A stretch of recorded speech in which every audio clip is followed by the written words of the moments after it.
ओम वंदे महेश्वर शांत सदानंद सुंदर शिवम शीश गणेश गिरिजा तपन पित्र यथा गजमुकुट काव्य पार्वती सरयुक्ताम गुरुचरणाब्जे सर्व सिद्धि प्रदेश अपि च वदन देवी कश्यपी वादयंती मधेरे महंता कृष्ण मूर्ति चरणों में है बाबा महेश्वरनाथ धाम सरकार गाजीपुर जमानिया।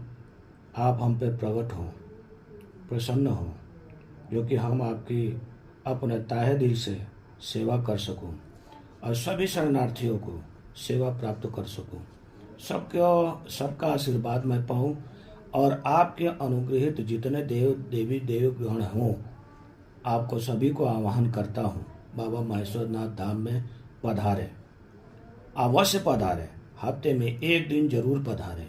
आप सबसे यही अनुग्रह है। वहाँ की पाप शक्तियों को, दूषित शक्तियों को हटाएं और पुण्य आत्माओं को प्रवृत्त करें।